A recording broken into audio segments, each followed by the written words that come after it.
Assalamualaikum sahabat-sahabat yang dirahmati Allah. Hari ini saya akan menceritakan viral dua maling motor babak belur dihajar warga Taman Sari, Jakbar.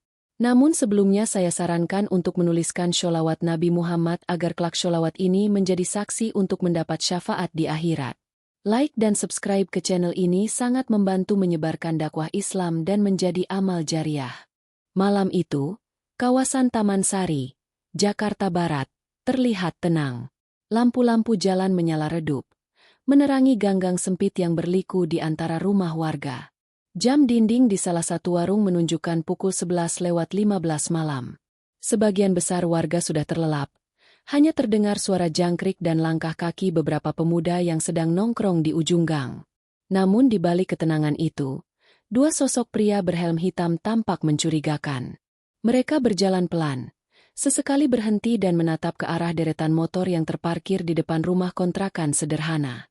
Suasana berubah menegangkan ketika salah satu dari mereka mengeluarkan sebuah alat kecil, seperti kunci letter T, dan mulai mencongkel kunci motor metik berwarna hitam. Di sebuah kamar yang jendelanya terbuka, seorang warga bernama Fajar mendengar suara aneh. Klek-klek. Begitu bunyinya. Ia mengintip dari balik gorden dan melihat dua orang asing sedang berjongkok di dekat motornya. "Loh, itu kan motor gue," gumamnya pelan. Matanya membelalak. Tanpa berpikir panjang, Fajar berlari keluar sambil berteriak sekencang mungkin. "Maling! Maling motor!" Teriakan itu membangunkan warga sekitar. Suara pintu berderit, langkah kaki tergesa, dan teriakan panik menyatu menjadi hiruk-pikuk di tengah malam. Dalam hitungan detik, puluhan warga keluar dari rumah sambil membawa apapun yang bisa dijadikan senjata. Bambu, tongkat, bahkan sandal. Dua pelaku itu panik. Mereka berusaha menyalakan motor curian. Tapi mesin tak mau hidup. Salah satu dari mereka berbisik kasar. "Cepetan! Dorong aja dulu!" Namun sebelum sempat kabur jauh, suara langkah kaki puluhan orang terdengar mendekat cepat dari arah ujung gang. Gang itu sempit, hanya cukup untuk satu motor lewat. Dari kejauhan, teriakan warga menggema, "Kejar! Jangan sampai lolos!" Kedua maling itu berlari sekuat tenaga. Nafas mereka memburu, peluh bercucuran. Satu di antaranya hampir terjatuh karena menginjak batu licin. Di belakang mereka, warga terus mengejar. Suara sandal menyeret di aspal, lampu-lampu rumah dinyalakan satu persatu, menciptakan suasana mencekam seperti adegan kejar-kejaran di film. Di tikungan sempit, salah satu maling tersandung dan jatuh. Ia mencoba bangkit, namun terlambat. Beberapa warga langsung menubruknya hingga tubuhnya terjatuh ke tanah. Teriakan keras terdengar, "Tangkap! Jangan kasih kabur!" Pelaku yang satu lagi sempat berusaha membantu temannya, tetapi tiba-tiba ada bambu melayang ke arah kepalanya. Kraak! Suara benturan terdengar keras. Helm yang dipakainya retak. Ia pun tersungkur. Sementara itu, suasana semakin kacau. Beberapa warga menyorotkan senter, dan kini wajah kedua maling itu terlihat jelas. Muda, berusia sekitar 20 tahunan. Salah satunya tampak gemetar. Darah mengalir dari bibirnya. Warga semakin marah. "Sudah sering kehilangan motor di sini," teriak seorang bapak paruh baya. "Lapor polisi pun lama datangnya. Jadi sekarang biar kami yang tangani," timpal warga lain. Suasana mulai tak terkendali. Fajar yang menjadi korban awal mencoba menahan emosi warga. "Sudah, jangan dipukuli dulu, kasihan." Tapi suaranya tenggelam di antara teriakan. Kedua maling itu kini benar-benar terpojok. Dalam ketakutan, mereka mencoba meminta ampun. "Tolong jangan dipukul, Bang, kami hilaf," ucap salah satunya dengan suara serak. Tapi warga tak mau dengar. Amarah yang menumpuk selama ini seolah meledak malam itu. Sorak-sorai terus bergema, dan beberapa orang merekam kejadian itu menggunakan ponsel. Dalam hitungan menit, video persekusi itu tersebar ke grup WhatsApp warga, lalu ke media sosial. Captionnya singkat namun penuh emosi. "Karma instan maling motor di Taman Sari." Sementara itu, seorang ibu berkerudung berteriak dari balkon lantai 2. "Sudah, cukup. Nanti kalian malah masuk penjara karena main hakim sendiri. Tapi tak ada yang berhenti. Teriakan, tangis, dan suara hantaman bercampur menjadi satu malam itu. Tak jauh dari lokasi, suara sirene polisi mulai terdengar mendekat. Warga baru tersadar. Sebagian mundur perlahan. Fajar menarik napas lega, berharap petugas segera datang untuk menenangkan keadaan.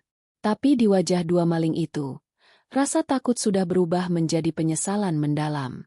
Mereka sadar, malam itu akan jadi malam paling kelam dalam hidup mereka. Suasana di Taman Sari malam itu belum juga reda. Setelah kedua maling tertangkap, warga masih terus ramai berteriak di sepanjang gang. Namun, sebelum semua itu terjadi, ada kisah detik-detik menegangkan yang jarang terlihat dalam video yang beredar. Semua bermula dari rasa curiga seorang warga bernama Roni. Ia tinggal tidak jauh dari rumah Fajar, tepat di tikungan gang kecil yang hanya muat satu motor lewat. Malam itu, Roni baru saja selesai menutup warung kelontongnya. Saat hendak masuk rumah, ia melihat dua orang berhelm lewat 3 kali di depan gangnya. Malam-malam begini, siapa sih keluyuran? Pikirnya. Naluri warga kampung langsung curiga. Ia lalu menelpon Fajar, teman dekatnya, dan berkata, "Jar, di depan rumahmu kayaknya ada orang nyari sesuatu. Andeh." Namun Fajar yang sudah ngantuk hanya menjawab santai, "Ah, paling anak nongkrong." Lalu sambungan telepon terputus. Beberapa menit kemudian, suara kecil seperti klik-klik terdengar. Fajar bangkit dari tempat tidur, membuka jendela, dan melihat bayangan dua orang sedang berjongkok dekat motornya. Seketika darahnya berdesir. Ia langsung berlari keluar sambil berteriak, "Maling! Maling motor!"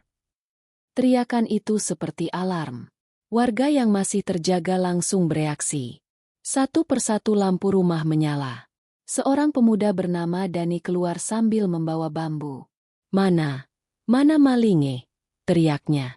Dari arah lain, seorang ibu muda keluar sambil menggenggam ponsel untuk merekam. Dalam hitungan detik, suasana berubah dari hening menjadi hiruk-pikuk. Kedua maling itu kaget.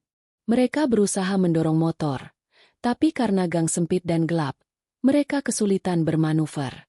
Salah satu pelaku berteriak, "Dorong aja dulu, nanti nyalain di ujung." Namun suara langkah kaki warga mendekat cepat. Roni yang paling depan berlari sambil mengacungkan bambu. "Tangkap!" teriaknya. Salah satu maling panik, melepas motornya, lalu berlari ke arah utara gang. Tapi jalan buntu. Dinding tinggi menghalangi. Ia berusaha memanjat pagar, namun gagal karena terlalu licin. Warga semakin dekat. Beberapa melempar sandal dan batu kecil. "Berhenti lo!" teriak mereka. Pelaku itu berbalik, berusaha melawan. Ia mengayunkan kunci T ke arah Roni. "Jangan dekat-dekat," katanya dengan suara gemetar. Tapi warga tak gentar. Dani menepis tangan pelaku, dan benda logam itu terlempar jatuh ke tanah. Dalam sekejap, warga lain datang dari belakang, menubruk pelaku hingga terjatuh. Tubuhnya menabrak tumpukan kayu dan jatuh keras. Napasnya tersengal, namun ia masih berusaha berdiri. "Sayang, Roni lebih cepat." "Sudah, serahkan diri aja sebelum parah," katanya dengan nada tegas. Tapi pelaku itu menendang dan berusaha kabur lagi. Sementara itu, pelaku kedua yang sempat kabur ke arah lain juga tidak beruntung. Ia terjebak di gang sempit yang ujungnya ditutup dengan tembok. Dua warga menghadangnya dari depan. "Udah, Bang, nyerah aja," ujar seorang remaja dengan suara gemetar tapi mantap. Pelaku itu menatap kiri kanan, mencari jalan keluar. "Tolonglah, saya cuma butuh uang buat makan," katanya memelas. Namun kalimat itu tak menggugah hati warga yang sudah geram karena sering kehilangan motor. Dari arah belakang, Fajar datang sambil terengah. "Ini dia malingnya," teriaknya. Dalam sekejap, suasana meledak. Teriakan demi teriakan membahana. "Hajar! Biar kapok!" Pelaku pertama yang sudah jatuh kini diseret ke tengah gang. Warga mengelilingi mereka berdua. Beberapa orang menyorotkan senter, dan wajah kedua maling itu terlihat jelas. Mereka masih muda, kulit gelap terbakar matahari, pakaian lusuh, mata merah penuh ketakutan. Masih muda udah maling. Hardik seorang bapak tua. Kalau cuma butuh makan, minta. Jangan maling. Sambung warga lain. Di tengah kekacauan itu, ada seorang ustadz kampung bernama Pak Rahim yang mencoba menenangkan. Cukup, cukup. Jangan main hakim sendiri. Kasihan. Nanti kita yang salah. Tapi amarah warga sudah memuncak. Beberapa tetap menendang dan memukul pelaku. Pelaku pertama menjerit kesakitan. Darah mengalir dari pelipisnya. Yang kedua hanya terdiam pasrah. Tubuhnya gemetar hebat. Dari kejauhan, seseorang memegang ponsel tinggi-tinggi, merekam semua kejadian. Dalam hitungan menit, video itu sudah terkirim ke grup WhatsApp RW. Biar semua lihat. Ini akibat kalau maling di kampung kita. Seru seorang pemuda. Sorak-sorai pun menggema. Sebagian warga bahkan menyalakan senter seperti sorotan panggung. Namun, di tengah amarah itu, tiba-tiba terdengar suara sirene. Nino, Nino. Suaranya makin lama makin dekat. Warga mulai panik. Beberapa langsung mundur. Sebagian pura-pura tidak ikut memukul. Petugas kepolisian dari Polsek Taman Sari datang bersama 2 motor patroli. Semua mundur. Lepaskan mereka. Teriak seorang polisi. Tapi warga belum mau diam. Salah satu petugas menembakkan tembakan peringatan ke udara. Dor! Sekejap semuanya terdiam. Asap mesiu tipis tercium di udara. Kedua pelaku yang sudah babak belur langsung dibopong ke tepi jalan. Petugas memborgol tangan mereka. Sementara satu anggota polisi memeriksa kondisi fisik korban pemukulan. Fajar mendekat dengan napas masih tersengal. Itu motor saya, Pak. Ucapnya lemah. Polisi hanya mengangguk. Nanti kita data di kantor. Pelaku pertama menunduk. Wajahnya lebam. Saya hilaf, Pak. Katanya lirih. Petugas menatapnya tajam. Hilaf atau tidak, perbuatan tetap kejahatan. Kata-kata itu menutup malam yang begitu panjang di Taman Sari. Sirene kembali meraung, membawa 2 maling yang kini hanya bisa menyesali nasib mereka. Suasana di Taman Sari malam itu belum juga reda. Setelah kedua maling tertangkap, warga masih terus ramai berteriak di sepanjang gang. Namun, sebelum semua itu terjadi, ada kisah detik-detik menegangkan yang jarang terlihat dalam video yang beredar. Semua bermula dari rasa curiga seorang warga bernama Roni. Ia tinggal tidak jauh dari rumah Fajar, tepat di tikungan gang kecil yang hanya muat 1 motor lewat. Malam itu, Roni baru saja selesai menutup warung kelontongnya. Saat hendak masuk rumah, ia melihat 2 orang berhelm lewat 3 kali di depan gangnya. Malam-malam begini, siapa sih keluyuran? Pikirnya. Naluri warga kampung langsung curiga. Ia lalu menelpon Fajar, teman dekatnya, dan berkata, Jar, di depan rumahmu kayaknya ada orang nyari sesuatu. Andeh. Namun Fajar yang sudah ngantuk hanya menjawab santai. Ah, paling anak nongkrong. Lalu sambungan telepon terputus. Beberapa menit kemudian, suara kecil seperti klik-klik terdengar. Fajar bangkit dari tempat tidur, membuka jendela, dan melihat bayangan 2 orang sedang berjongkok dekat motornya. Seketika darahnya berdesir. Ia langsung berlari keluar sambil berteriak. Maling! Maling motor! Teriakan itu seperti alarm. Warga yang masih terjaga langsung bereaksi. Satu persatu lampu rumah menyala. Seorang pemuda bernama Dani keluar sambil membawa bambu. Mana? Mana malinge? Teriaknya. Dari arah lain, seorang ibu muda keluar sambil menggenggam ponsel untuk merekam. Dalam hitungan detik, suasana berubah dari hening menjadi hiruk-pikuk. Kedua maling itu kaget. Mereka berusaha mendorong motor, tapi karena gang sempit dan gelap, mereka kesulitan bermanuver. Salah satu pelaku berteriak, "Dorong aja dulu, nanti nyalain di ujung." Namun suara langkah kaki warga mendekat cepat. Roni yang paling depan berlari sambil mengacungkan bambu. "Tangkap!" teriaknya. Salah satu maling panik, melepas motornya, lalu berlari ke arah utara gang. Tapi jalan buntu. Dinding tinggi menghalangi. Ia berusaha memanjat pagar, namun gagal karena terlalu licin. Warga semakin dekat. Beberapa melempar sandal dan batu kecil. "Berhenti lo!" teriak mereka. Pelaku itu berbalik, berusaha melawan. Ia mengayunkan kunci T ke arah Roni. "Jangan dekat-dekat," katanya dengan suara gemetar. Tapi warga tak gentar. Dani menepis tangan pelaku, dan benda logam itu terlempar jatuh ke tanah. Dalam sekejap, warga lain datang dari belakang, menubruk pelaku hingga terjatuh. Tubuhnya menabrak tumpukan kayu dan jatuh keras. Napasnya tersengal, namun ia masih berusaha berdiri. "Sayang, Roni lebih cepat." "Sudah, serahkan diri aja sebelum parah," katanya dengan nada tegas. Tapi pelaku itu menendang dan berusaha kabur lagi. Sementara itu, pelaku kedua yang sempat kabur ke arah lain juga tidak beruntung. Ia terjebak di gang sempit yang ujungnya ditutup dengan tembok. Dua warga menghadangnya dari depan. "Udah, Bang, nyerah aja," ujar seorang remaja dengan suara gemetar tapi mantap. Pelaku itu menatap kiri kanan, mencari jalan keluar. "Tolonglah, saya cuma butuh uang buat makan," katanya memelas. Namun kalimat itu tak menggugah hati warga yang sudah geram karena sering kehilangan motor. Dari arah belakang, Fajar datang sambil terengah. "Ini dia malingnya," teriaknya. Dalam sekejap, suasana meledak. Teriakan demi teriakan membahana. "Hajar! Biar kapok!" Pelaku pertama yang sudah jatuh kini diseret ke tengah gang. Warga mengelilingi mereka berdua.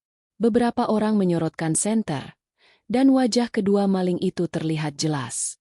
Mereka masih muda, kulit gelap terbakar matahari, pakaian lusuh, mata merah penuh ketakutan.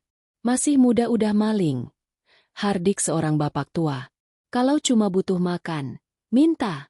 Jangan maling," sambung warga lain. Di tengah kekacauan itu, ada seorang ustadz kampung bernama Pak Rahim yang mencoba menenangkan. "Cukup, cukup. Jangan main hakim sendiri. Kasihan, nanti kita yang salah." Tapi amarah warga sudah memuncak. Beberapa tetap menendang dan memukul pelaku. Pelaku pertama menjerit kesakitan. Darah mengalir dari pelipisnya. Yang kedua hanya terdiam pasrah. Tubuhnya gemetar hebat. Dari kejauhan, seseorang memegang ponsel tinggi-tinggi, merekam semua kejadian. Dalam hitungan menit, video itu sudah terkirim ke grup WhatsApp RW. "Biar semua lihat. Ini akibat kalau maling di kampung kita," seru seorang pemuda. Sorak-sorai pun menggema. Sebagian warga bahkan menyalakan senter seperti sorotan panggung. Namun, di tengah amarah itu, tiba-tiba terdengar suara sirene. "Nino, Nino." Suaranya makin lama makin dekat. Warga mulai panik. Beberapa langsung mundur. Sebagian pura-pura tidak ikut memukul. Petugas kepolisian dari Polsek Taman Sari datang bersama 2 motor patroli. "Semua mundur. Lepaskan mereka," teriak seorang polisi. Tapi warga belum mau diam. Salah satu petugas menembakkan tembakan peringatan ke udara. "Dor!" Sekejap semuanya terdiam. Asap mesiu tipis tercium di udara. Kedua pelaku yang sudah babak belur langsung dibopong ke tepi jalan. Petugas memborgol tangan mereka, sementara satu anggota polisi memeriksa kondisi fisik korban pemukulan. Fajar mendekat dengan napas masih tersengal. "Itu motor saya, Pak," ucapnya lemah. Polisi hanya mengangguk. "Nanti kita data di kantor." Pelaku pertama menunduk. Wajahnya lebam. "Saya hilaf, Pak," katanya lirih. Petugas menatapnya tajam. Hilaf atau tidak, perbuatan tetap kejahatan. Kata-kata itu menutup malam yang begitu panjang di Taman Sari. Sirene kembali meraung, membawa 2 maling yang kini hanya bisa menyesali nasib mereka. Pagi menyapa Taman Sari dengan suasana muram. Jalan gang yang semalam penuh dengan teriakan kini sunyi, menyisakan noda darah di atas paving dan potongan kayu berserakan. Udara pagi terasa berat. Burung-burung yang biasa berkicau di atap rumah seolah ikut bungkam menyaksikan sisa amarah malam sebelumnya. Fajar duduk di depan rumahnya, memandangi motornya yang kini terparkir aman. Kunci sudah diganti, tapi kenangan semalam masih terbayang jelas di kepalanya. Ia masih bisa mendengar teriakan itu, melihat wajah dua pemuda yang babak belur, dan merasakan dinginnya udara yang menusuk kulit ketika sirene polisi mengakhiri segalanya. Ya Allah, gumamnya pelan. Aku cuma ingin aman, tapi kenapa rasanya semua ini terlalu berat? Tak lama, Roni datang membawa 2 gelas kopi hitam. Jar, semalam tuh luar biasa, seluruh warga nongol. Gila, video kejadian aja udah nyebar kemana-mana. Fajar menatapnya heran. Nyebar gimana maksudnya? Roni mengeluarkan ponselnya. Di layar, terlihat video berdurasi 45 detik yang diunggah ke media sosial. Judulnya mencolok. 2 maling motor dihajar massa di Taman Sari. Polisi turun tangan. Video itu menampilkan wajah-wajah warga, teriakan, dan 2 maling yang sudah terkapar di tanah. Dalam beberapa jam saja, video itu sudah dilihat ratusan ribu kali. Kolom komentar pun penuh reaksi. Sebagian besar netizen mendukung tindakan warga. Setuju banget. Udah keterlaluan maling zaman sekarang, tulis seseorang. Namun ada juga yang mengecam. Kalau salah satu mati, yang pukul bisa masuk penjara. Hati-hati, jangan main hakim sendiri. Fajar menelan ludah. Ia tak tahu harus merasa bangga atau takut. Warga di sekitar rumah pun ramai membicarakan hal yang sama. Di warung kopi, di grup WhatsApp, bahkan di pengajian ibu-ibu, semua membahas video itu. Nama Taman Sari tiba-tiba jadi sorotan publik. Ketua RT, Pak Herman, mendatangi rumah Fajar siang itu. Wajahnya serius. Fajar, saya minta tolong bantu kasih penjelasan ke polisi nanti sore. Mereka mau tahu kronologi lengkap. Tapi satu lagi, tolong sampaikan ke warga biar gak nyebarin video lagi. Polisi minta dihapus. Fajar mengangguk. Iya, Pak. Tapi banyak yang udah kirim ke media. Saya gak bisa hentikan. Pak Herman menghela napas panjang. Iya, saya tahu. Tapi kita harus hati-hati. Jangan sampai ada yang dituduh melanggar hukum gara-gara video itu. Di sisi lain, pelaku yang tadi malam ditangkap kini dirawat di rumah sakit dengan penjagaan ketat. Salah satu dari mereka masih tak sadarkan diri, sedangkan yang lain meringkuk di tempat tidur sambil menahan sakit. Dalam sebuah wawancara singkat di kantor polisi, Kapolsek Taman Sari memberikan pernyataan resmi kepada wartawan. Kedua pelaku sudah diamankan. Kami mengimbau masyarakat untuk tidak main hakim sendiri. Laporkan saja setiap tindak kejahatan agar kami bisa tindak sesuai prosedur. Berita itu pun muncul di televisi nasional. Cuplikan video kejadian diputar berulang kali, membuat Taman Sari semakin jadi perhatian publik. Di layar kaca, narator berita berkata, peristiwa penghakiman warga terhadap 2 pelaku pencurian motor di Taman Sari, Jakarta Barat, menuai reaksi keras dari netizen. Polisi mengimbau agar masyarakat tetap mengedepankan hukum dan tidak melakukan tindakan kekerasan. Warga yang menonton hanya bisa saling pandang. Roni berkata lirih, kita niatnya cuma jaga kampung, tapi malah viral kayak gini. Fajar membalas pelan, mungkin Allah mau kasih pelajaran buat kita semua, Ron. Bahwa marah itu boleh, tapi harus ada batasnya. Menjelang sore, suasana kampung masih ramai. Wartawan berdatangan, memotret lokasi kejadian, mewawancarai warga. Beberapa anak kecil berlarian sambil menirukan suara sirene. Nino, Nino, maling ketangkep. Mereka tertawa tanpa tahu tragedi di balik tawa itu. Di sisi lain, sebagian warga justru merasa malu. Kampung kita kayak disorot jelek di TV, kata seorang ibu kepada tetangganya. Padahal yang niatnya cuma jaga keamanan.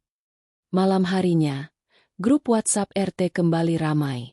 Ada yang menyebarkan foto 2 pelaku di rumah sakit. Tuh, masih hidup ternyata.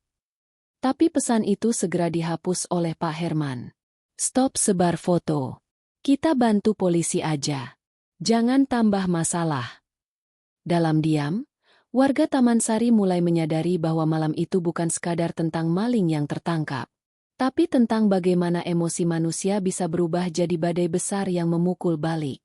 Tentang bagaimana sebuah tindakan yang dianggap benar bisa berubah jadi kesalahan jika dilakukan tanpa kendali. Fajar duduk di beranda, memandangi langit malam yang tenang. Ia mengingat wajah Pak Rahim yang semalam menasehati warga. Kata-kata itu terus terngiang di kepalanya. Jangan sampai kebencian membuat kita lupa pada batas. Ia menatap motor yang kini terkunci ganda. Lalu menatap jalan yang dulu penuh darah. Dalam hatinya, Fajar berbisik lirih. Semoga kejadian ini jadi pelajaran. Buat aku, buat semua orang.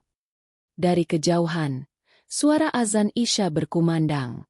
Udara malam terasa lebih tenang. Mungkin karena Allah telah menurunkan sedikit kedamaian setelah badai amarah manusia reda. Malam telah berganti pagi. Matahari memantulkan cahaya lembut di gang sempit Taman Sari, Jakarta Barat. Warga mulai beraktivitas seperti biasa. Ada yang menyapu halaman, ada yang berangkat kerja, ada pula yang masih membicarakan kejadian malam beberapa hari lalu. Namun kali ini, nada mereka tidak sekeras dulu. Ada rasa menyesal yang pelan-pelan tumbuh di hati setiap orang. Di musola kecil kampung itu, Pak Rahim, seorang ustaz sepuh yang disegani warga, sedang duduk di beranda sambil membaca Al-Quran. Ketika beberapa pemuda, termasuk Fajar dan Roni, datang menghampiri, beliau tersenyum tenang. "Assalamualaikum, Ustaz." Sapa Fajar dengan sopan. "Waalaikumsalam, Nak Fajar, Nak Roni. Duduklah, kita bicarakan hal baik hari ini." Mereka pun duduk bersila di hadapan Ustaz itu. Suara kipas angin tua berputar pelan. Sementara di luar, suara anak-anak mengaji terdengar samar. Ustaz Rahim meletakkan mushafnya, lalu berkata dengan nada lembut, "Kalian tahu, apa yang terjadi di kampung kita ini jadi pelajaran besar. Tidak hanya untuk kalian, tapi untuk seluruh warga dan bahkan seluruh negeri." Roni menunduk. "Kami cuma ingin menolong, Ustaz. Tapi ternyata jadi salah juga." Ustaz Rahim mengangguk pelan. "Menolong itu baik, Nak. Tapi marah yang tidak terkendali bisa jadi bumerang. Rasulullah Shallallahu Alaihi Wasallam pernah bersabda, bukanlah orang kuat itu yang menang dalam gulat, tapi orang kuat adalah yang mampu menahan amarahnya saat marah." Ia berhenti sejenak, menatap mata para pemuda itu. "Semalam kalian semua kalah, bukan oleh maling, tapi oleh amarah sendiri." Kata-kata itu membuat suasana hening. Fajar menatap lantai. Air matanya mulai menetes tanpa sadar. Ia masih teringat bagaimana ia ikut berteriak, ikut memukul, tanpa berpikir panjang. "Saya menyesal, Ustaz," katanya lirih. "Saya cuma takut motor saya hilang, tapi saya lupa kalau manusia juga punya nyawa." Ustaz Rahim tersenyum penuh kasih. "Penyesalan adalah tanda hati kalian belum mati. Nak, jangan biarkan dosa kecil berubah jadi besar karena tidak mau belajar. Hari ini, jadikan kejadian itu cambuk agar kita semua lebih sabar. Kalau nanti ada kejadian serupa, laporkan ke polisi, jangan bertindak sendiri." Roni mengangguk. "Iya, Ustaz. Kami sudah bicara juga sama Pak RT. Sekarang warga bikin jadwal ronda, biar kampung tetap aman tanpa kekerasan." "Bagus," sahut Ustaz Rahim. "Itulah Islam yang sebenarnya. Menjaga, bukan mencederai." Sore harinya, warga Taman Sari berkumpul di balai kecil kampung.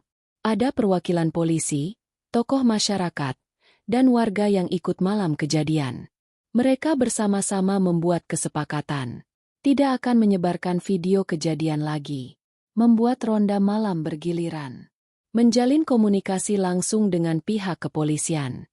Menanamkan nilai sabar dan gotong royong di antara warga. Suasana pertemuan itu terasa hangat. Tak ada lagi kemarahan. Hanya tekad untuk memperbaiki diri. Kapolsek Taman Sari, yang hadir sore itu, bahkan memberi apresiasi. "Saya salut dengan warga sini. Kalian mau belajar dari kesalahan, bukan lari dari tanggung jawab. Semoga kampung ini jadi contoh untuk wilayah lain." Sementara itu, dua pelaku pencurian motor kini sedang dalam proses hukum. Kabar terakhir, keduanya mengaku menyesal dan berjanji tidak akan mengulangi perbuatannya. Salah satu dari mereka bahkan berencana kembali ke kampung halamannya setelah sembuh.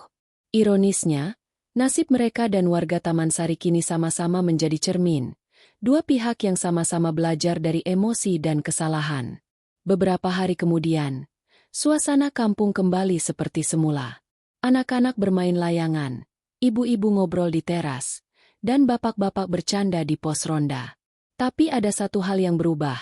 Mereka kini lebih sadar, lebih hati-hati, dan lebih manusiawi. Di akhir pekan, Fajar menulis sesuatu di dinding pos ronda dengan spidol besar. Jangan hukum dengan tangan, hukum dengan akal dan hati. Tulisan itu menjadi pengingat kecil bagi setiap warga yang lewat. Malam itu, ketika azan maghrib berkumandang, Fajar berdiri di depan rumahnya, menatap langit merah keemasan. Ia menarik napas panjang dan berkata dalam hati, "Ya Allah, terima kasih karena telah memberi kami pelajaran dengan cara yang keras, tapi penuh makna." Ia melangkah menuju musola, menyambut panggilan azan yang menggema. Di belakangnya, suara anak-anak tertawa riang. Kehidupan terus berjalan, dan Taman Sari perlahan bangkit dari luka yang sempat viral di seluruh negeri. Namun, bagi Fajar dan warga lainnya, kejadian itu akan selalu menjadi pengingat abadi. Bahwa amarah bisa menyelamatkan harta, tapi hanya sabar yang bisa menyelamatkan jiwa.